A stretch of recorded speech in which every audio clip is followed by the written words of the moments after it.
Hello everyone, and now welcome to Game 2 in the series, Nomad Isle. HawK spawning under the name Look Around. Meanwhile, Cash spawning under the name Tiger as the red orc.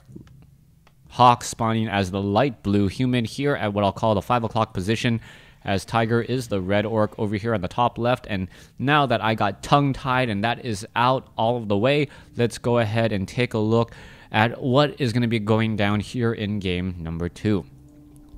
Now, game number 1 really saw the escalation power of a Blade Master, and that's one of the things that you just can't really prepare yourself for, when all of a sudden a Blade Master who, does criticals for 60, 80 damage, up to 160 damage, you're like, oh, okay, 120 damage, 140 damage, like, all right, I can deal with that. When he starts doing 216 to 224 critical strikes, that damage you just cannot time your scrolls of healing and potions of invulnerability well enough to avoid those takedowns, and that's what ended up happening to HawK. The game was rather close as we now move into game number 2. Now, I gotta believe that HawK did end up choosing this map since he was the loser in game number 1, so perhaps he has a very specific strategy that he would like to execute here in game number 2. Nomad Isle 1.3 only has 3 spawning locations.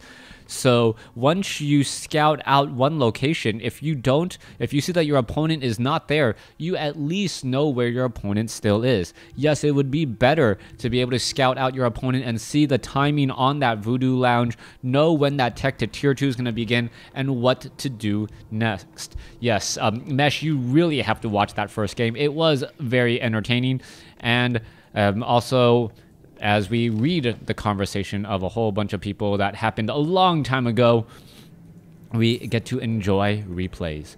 Blade Master picking up a Clarity Potion, a Healing Salve, and a Speed Scroll. Doing a good job there. Ooh, a Peon getting taken down there. So the Overlord apparently not liking that. Archmage gonna go ahead and militia clear out the Spider Crab Behemoth Creep Camp. Meanwhile, the Blade Master should be making its way in. And I thought to myself for a second, why is the Mountain King, or why is there no Water Elemental? There is no Water Elemental because obviously it is going to be a Mountain King.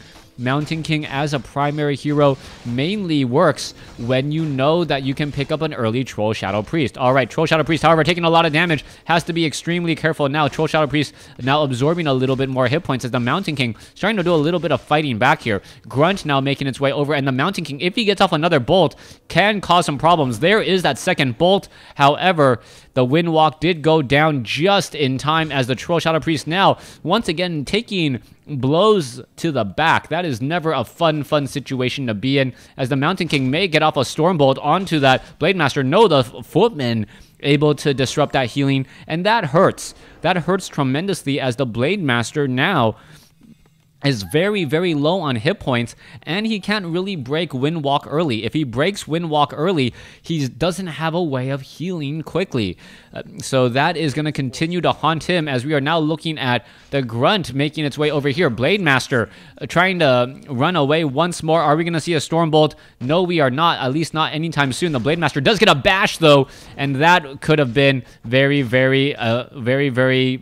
well, could have been some more bad news. All right, are we going to see a Stormbolt onto that Grunt and a possible surround? Doesn't look like it. He's just hoping for the bash, hoping that, hey, if you can get critical strikes, I can get bashes as well. And that Blade Master really absorbing a bit more damage than he should be at this point, since he is so far away from home. Now, the tech to tier 2 has not begun. Instead, we are grabbing up a lumber mill, and this strategy really reminds me more of play on Echo Isle. Alright, Militia being called over. There's a Stormbolt onto the other side there. The Blade Master trying to make sure that there is no full surround, but it may end up... Oh, no, Speed Scroll being used. Beautifully used by Cash in order to keep that one Grunt alive.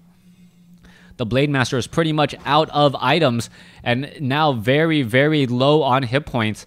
Greenfield apparently Cash's biggest supporter right now, as we're looking at a very low hit point. Troll Shadow Priest trying to get away. It looks like he could get taken down right there, down to 22 hit points, but the Mountain King is getting in some easy shots there. There is that lucky bash that we were looking for moments ago, and now HawK is in a very, very good spot. Militia now being called over, as the Mountain King is relatively low on mana. Anything less than 75 really doesn't matter at this point, as that is what it's going to take. Mountain King, item pickup, Ring of Protection +2 by the Blade Master. Are we going to see, I'm not quite sure who got that little bit of experience there, as a Stormbolt now goes down. All right, Stormbolt and a Surround onto unsuspecting Grunt. Blade Master now trying to finish off another unit there. Mountain King now at level 3, and this could be a problem if the Mountain King does get a strike down. The Blade Master does not have Boots of Speed, but apparently that Mountain King had a little bit too much for breakfast and is not going to be able to catch up to him. All right, Night Hunter thinking what a lot of you guys are thinking perhaps right now. It's GG. The Blade Master has no experience on the board, is not going to be able to do any serious harassing. Meanwhile, the Mountain King is already at level 3, but there is the tech advantage for the Orc. Shadow Hunter about to come into play, and we have seen how critical that Shadow Hunter is in many games. However, we are also looking at a Town Hall and economic advantage for HawK.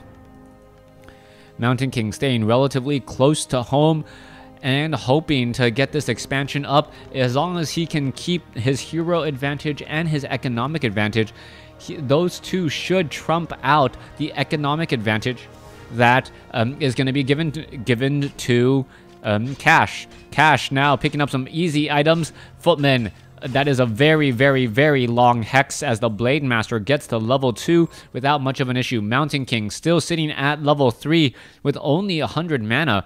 And this is one of those situations where, as long as you can keep track of the amount of mana on your opponent's units, at least their heroes, you know what's going to be happening. Arcane Vault about to be completed here. There's a Stormbolt taking down of a peasant there. Mountain King now I would say almost wasted that Stormbolt, but I guess he wanted to protect his expansion and knew that by doing exactly this, he could in fact get away. All right, a little bit of an unlucky break there. Scroll of Town Portal, Troll Shadow Priest getting taken out.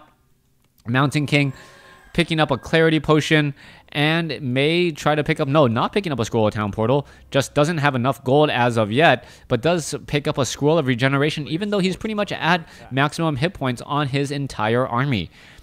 I'm waiting to see if he uses that expansion for more mercenaries at this mercenary camp, as he now goes to clear out a 744 creep camp. 744 creep camp, one of those creep camps that can drop, I believe, a potion of greater healing. All right, Goblin Shredder now going after the giant sea turtle.